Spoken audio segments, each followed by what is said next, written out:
কুবজার হাতে। কুবজার হাতে যখন ধরা পড়লো, কুবজার ঘরে যথারীতি গোবিন্দ গেল, টেনে টেনে নিয়ে গেল কুবজা। অন্যদিকে রাধারানী অপেক্ষা করছে ঘন্টার পর ঘন্টা, কখন আসে প্রাণবল্লভ তার আশার আশায়। দেখতে দেখতে ভোর হয়ে গেল, গোবিন্দ আর রাধার কাছে আসে না। তখন রাধারানী ধ্যানে বসলেন।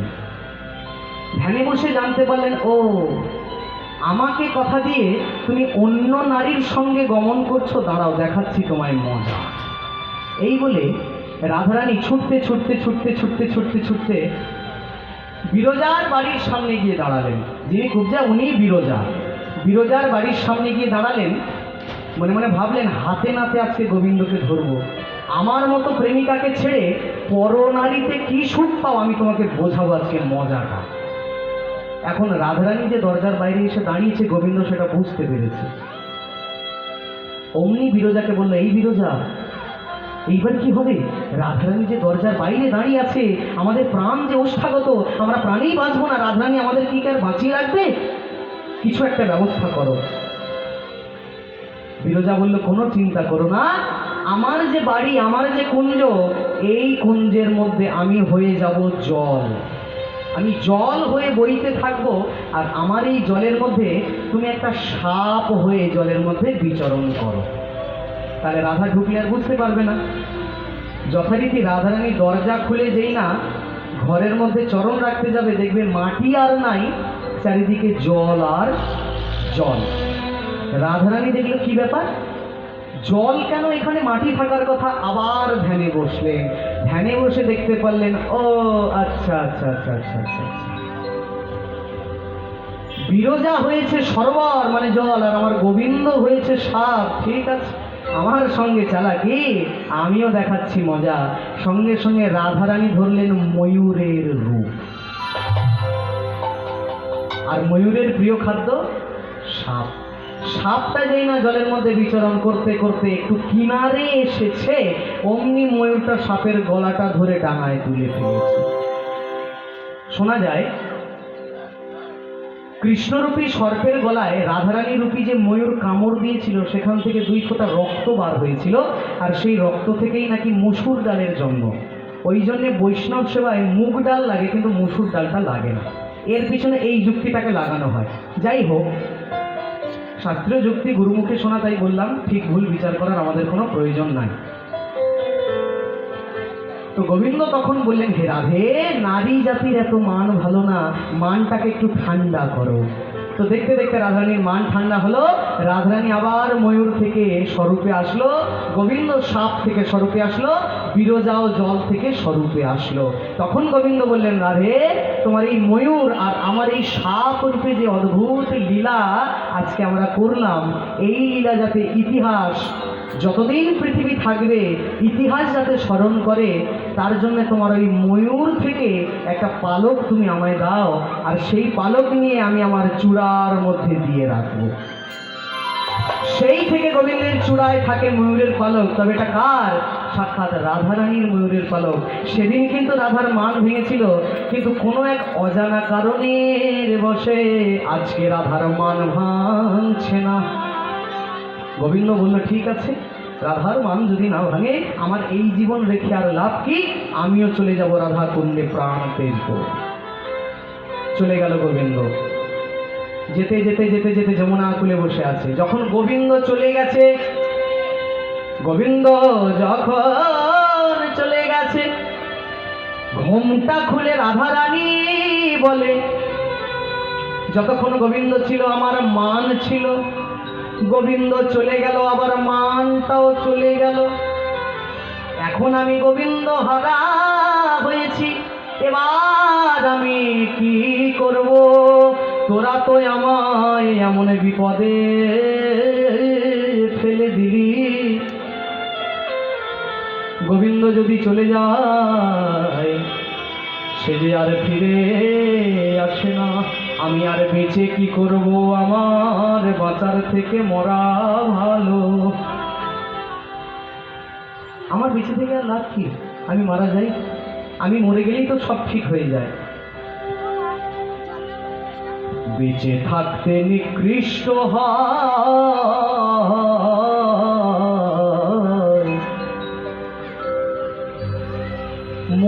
শ্রেষ্ঠ হয়,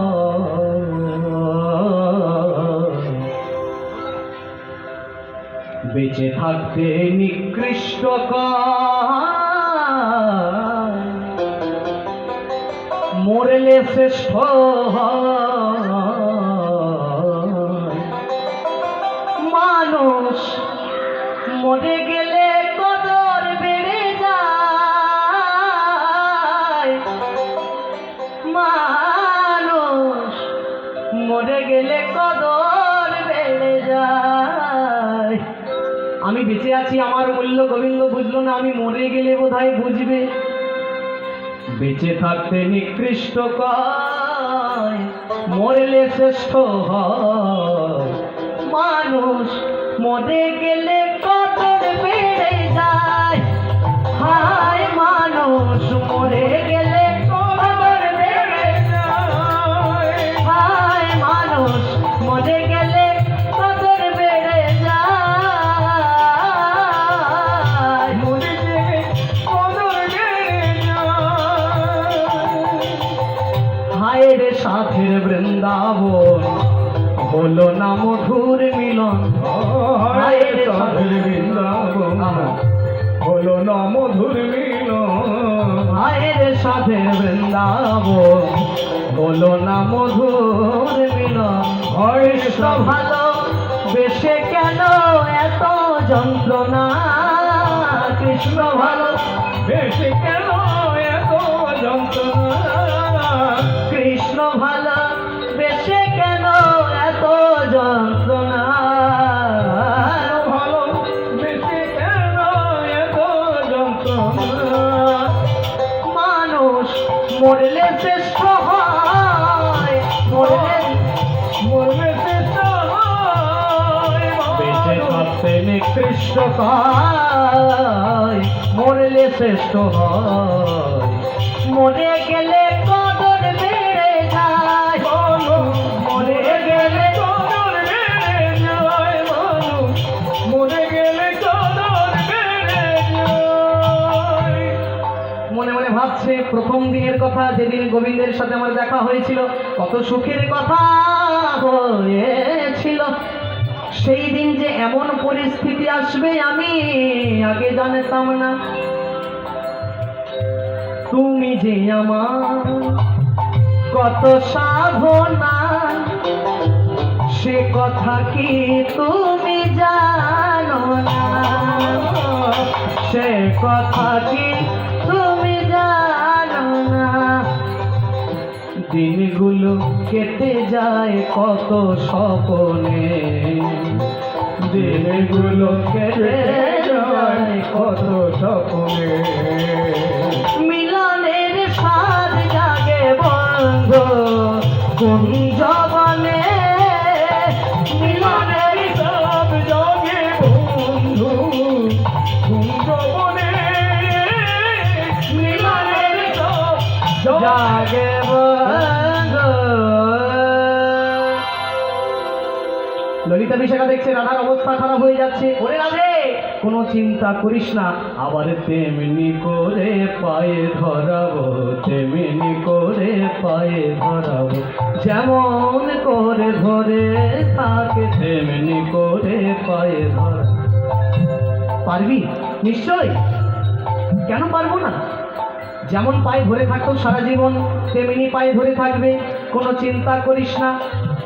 শুধু রাধে আমি এক্ষুনি যাচ্ছি গোবিন্দকে খুঁজে, আবার এমনি আনবো, যেমনি ছিল বৃন্দাবন তেমনি হবে, তুই খালি একবার আমায় আশীর্বাদ কর। আস্তে আস্তে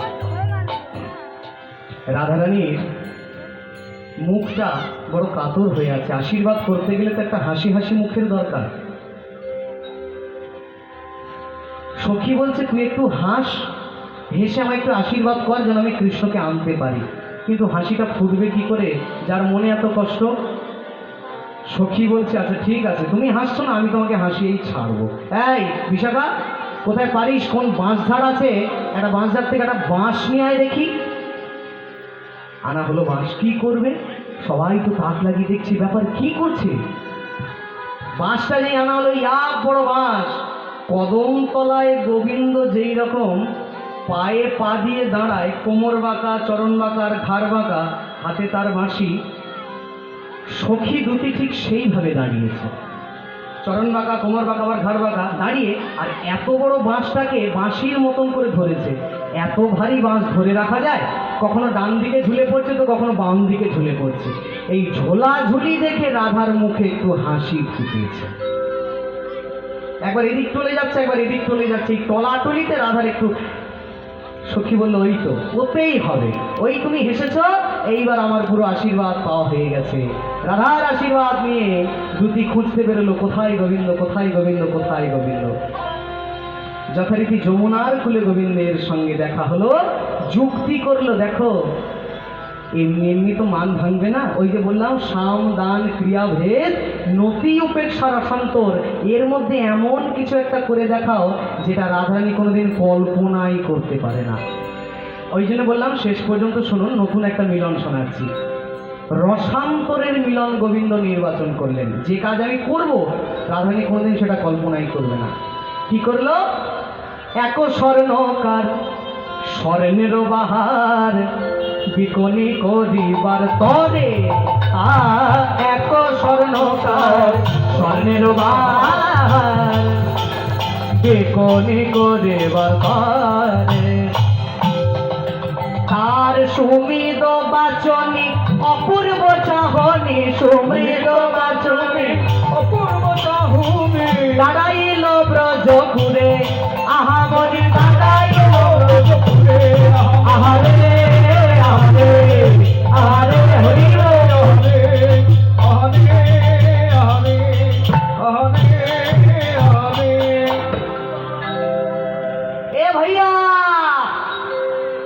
अरे ब्रजमंडल में कौन भयेगा भाई? देखो देखो सुनहारन आयो है। বৃন্দাবনের ব্রজে আজকে একটা নতুন স্বর্ণকার এসছে।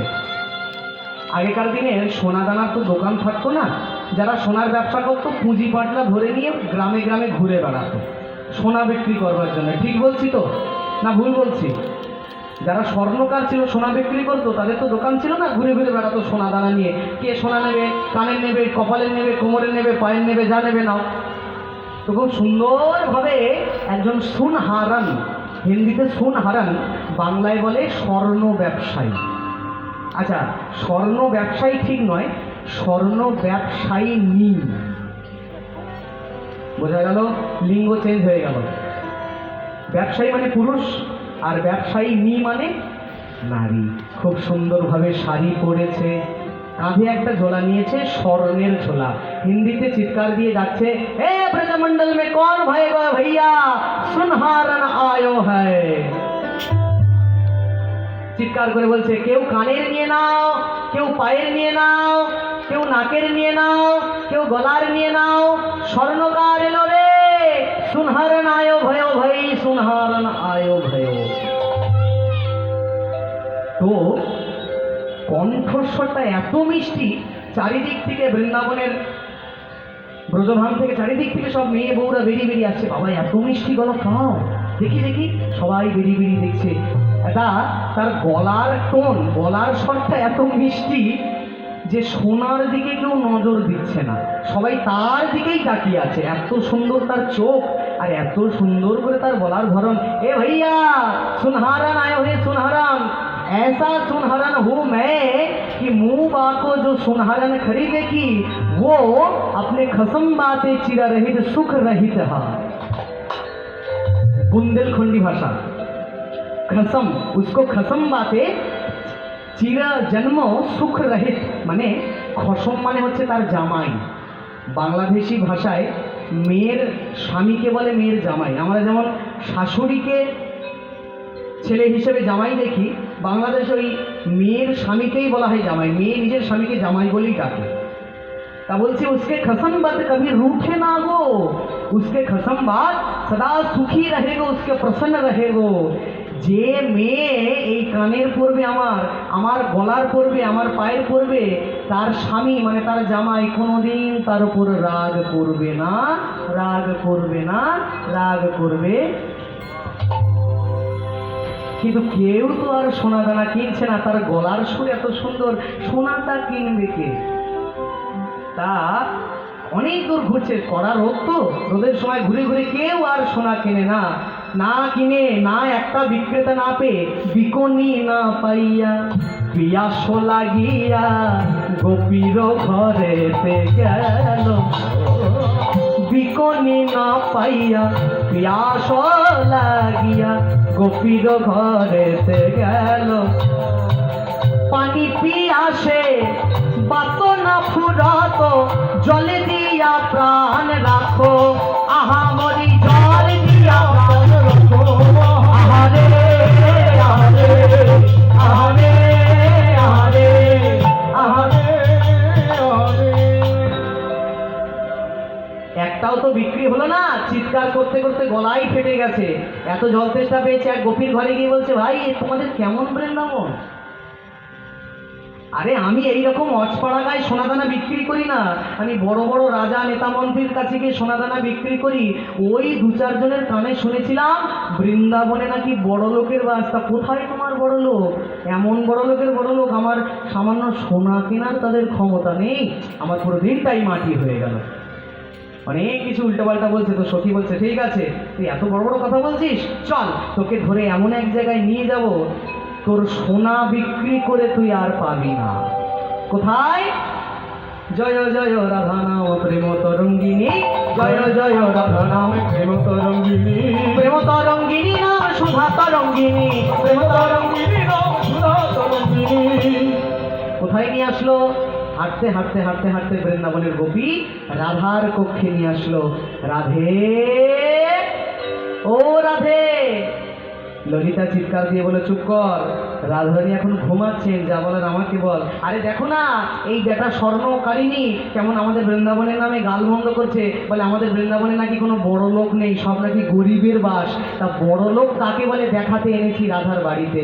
দেখো এই মেয়ে কিন্তু বড্ড বেশি বক বক করে, যতই কথা বলো কিছু অন্তত কিনো, কিছু যদি না কিনে ছেড়ে দাও বৃন্দাবনের বদনাম হয়ে যাবে। এই বলে গোপী চলে গেল। बैठो बैठो भैया बैठो बैठो। স্বর্ণকারিণী বসলো। তো স্বর্ণকারিণী বলছে, আচ্ছা কে নেবে তাকে ডাকো। ললিতা বলছে, কেন আমার কাছে বল, তুমি নেবে? না না আমি নেব না, আমাদের যে সখী আছে না সেই নেবে। তা যে নেবে তাকে ডাকো, নাইলে আমি, আমার কাছে বিক্রি নেই, আমি এইরকম গরিবের বাড়ি আসি না, বড় লোকের বাড়ি বিক্রি করতে যাই। ললিতা ভাবছে গোপী তো ঠিকই বলেছিল, বেটা বড্ড বেশি বক বক করে। এই না না ঠিক আছে ঠিক আছে।